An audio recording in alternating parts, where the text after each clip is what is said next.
आज सुबह मैं एक बहुत ही प्यारा सा गाना सुन रही थी। उस गाने को सुन के मुझे लगा आज मुझे अपने दर्शकों के साथ इसी विषय पर बात करना चाहिए। बड़ा ही प्यारा सा गाना था।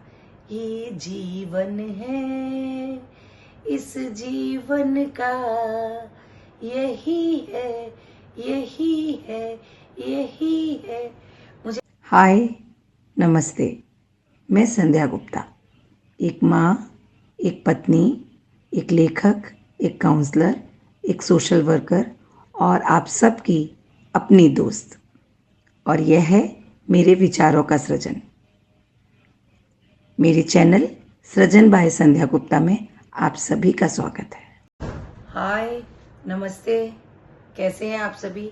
एक बार फिर हाजिर हूं मैं सृजन के साथ, संध्या के साथ में। मुझे लगा कि सच में ये जीवन कितना प्रेशियस है, कितना इम्पोर्टेंट है, कितना महत्वपूर्ण है और हम इस जीवन को कितना लाइटली ले लेते हैं। आज इसी विषय पर बात करती हूँ मैं अपने दर्शकों के साथ। तो पहले हमेशा की तरह जैसा कि हमारा रिचुअल है, पहले मैं 7 पॉइंट्स बताऊंगी और उसके बाद हम उन विषय पर बात करेंगे। तो सबसे पहले जीवन जीते वक्त आपको याद रखना है कि आप इस ब्रह्मांड के, इस सृष्टि के एक बहुत ही बहुत महत्वपूर्ण अंग है। दूसरा, स्वयं को खुश रखना, स्वयं को विकसित करना, स्वयं को आगे बढ़ाना, ये आपकी नैतिक जिम्मेदारी है। तीसरा, आप हर रिश्ते को जिए, हर रिश्तों में अपना बेस्ट दें, लेकिन किसी भी रिश्ते को अपने जीवन पर, खुद पर इतना हावी ना होने दें कि वो आपका सुख छीन ले। इसके साथ ही अपनी आध्यात्मिक भूख को शांत करना आपके लिए बहुत आवश्यक है। मैं कौन हूं, मैं यहाँ क्यों आई हूं, क्या मेरा जीवन का उद्देश्य है और उस उद्देश्य को मैं कैसे प्राप्त कर सकती हूँ, इसका ज्ञान प्राप्त करना आपको अति आवश्यक है। पांचवा, यदि ऐसा लगे, आपको ऐसा लगता है कि मुझे बहुत ज्यादा लोग अपने आसपास नहीं चाहिए या मुझे अकेला रहना पसंद है, तो रविन्द्रनाथ टैगोर के एकला चलो के सिद्धांत का पालन करें और आगे बढ़े। इसके साथ ही जब भी कोई विपरीत परिस्थिति आए तो याद रखें, अगर परिस्थिति आई है तो वो जाएगी भी जरूर। और 7वां और मोस्ट इम्पॉर्टेंट पॉइंट, याद रखें, ये मेरा जीवन है, इस पे सबसे पहला अधिकार मेरा है और मैं इसको, जीवन को सर्वोत्तम बनाना, बेस्ट बनाना मेरा सबसे पहला कर्तव्य है। तो ये हुआ 7वां पॉइंट। तो अगेन हम वापस शुरू से करते हैं। पहला, याद रखें कि आप इस ब्रह्मांड के, इस सृष्टि के सबसे महत्वपूर्ण अंग हैं। मैं आपसे एक चीज पूछती हूँ, क्या आपने कभी कोई भी व्यक्ति अपने जैसा कभी देखा है क्या? जो गुण आप में है, वो गुण आप में, जैसे आप में है, जितनी डिग्री तक आप में है, क्या वैसे आपने कभी किसी दूसरे में देखे? जैसी आपकी नाक है, जैसी आपकी आंख है, जो गुण आपके भीतर है, आपने कभी दूसरों में देखे हैं क्या? हूबहू दूसरों में देखे हैं क्या? नहीं ना। तो आप सबसे अलग हैं, सर्वोत्तम है, बेस्ट है और इसके लिए ही आपको इस दुनिया में भेजा गया। हर एक व्यक्ति अपने आप में एक इंडिविजुअल है, अपने आप में पूरा है। मैं देखने में सुंदर नहीं हूं, मैं मोटी हूं, मैं पतली हूं, दीज आर सेकेंडरी थिंग्स। आप मन कैसा है आपका, दिल कैसा है आपका, ये मैटर करता है। आप क्या सोचते हैं, कितने सेंसिटिव हैं, कितना दूसरों की परवाह करते हैं, कितना दूसरों की केयर करते हैं, ये इंपॉर्टेंट है। शक्ल, सूरत, आपका फेस, आपके कपड़े, आपके अटायर, सब कुछ महत्वपूर्ण है, सब कुछ मैटर करते हैं, लेकिन सबसे पहले जो मैटर करता है वो ये कि आपका स्वभाव कैसा है, क्योंकि आप सबसे अलग है। तो आपका जो स्वभाव है वो भी सबसे अलग, यानी कि सबसे बेस्ट, सबसे सर्वोत्तम होना चाहिए।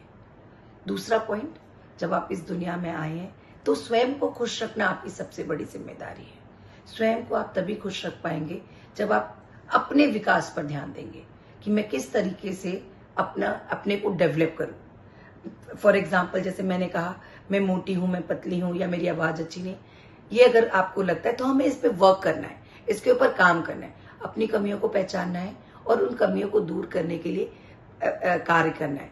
अपने आप को एक सर्वोत्तम कृति के रूप में प्रस्तुत करना है और उस परमपिता के पास पहुंचना है कि आपने मुझे सर्वोत्तम रूप में भेजा था, और उससे भी बेहतर सर्वोत्तम रूप में जिस कार्य के लिए आपने भेजा था मुझे अपना विकास करने के लिए, मैं अपना विकास करने के लिए आप कर ही आपके पास पहुंचूं।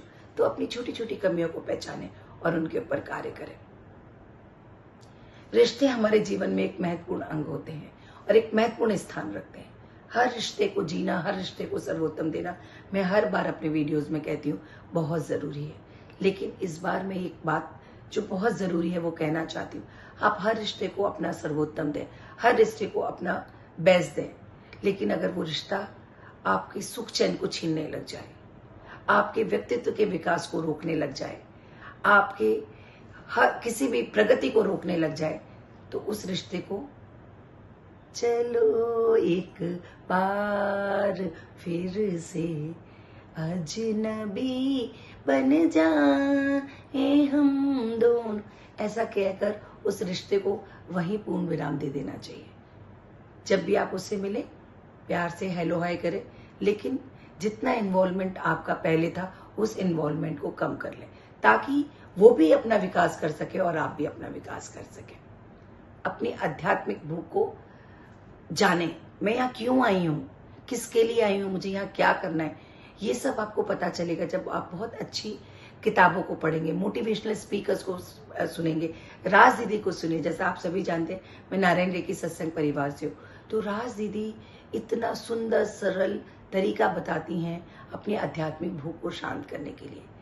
तो मोटिवेशनल स्पीकर्स को सुनना, अच्छी किताबों को पढ़ना और मेडिटेशन करना।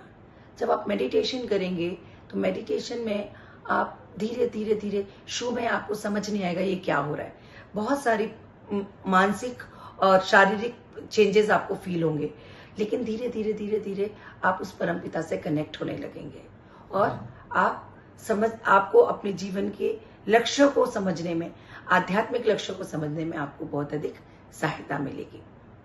कई बार ऐसा होता है, बहुत सारे लोगों के साथ ऐसा होता होगा जीवन में कि उन्हें बहुत सारे लोग अपने आसपास पसंद नहीं है। इसमें जरा सा भी गलत नहीं है।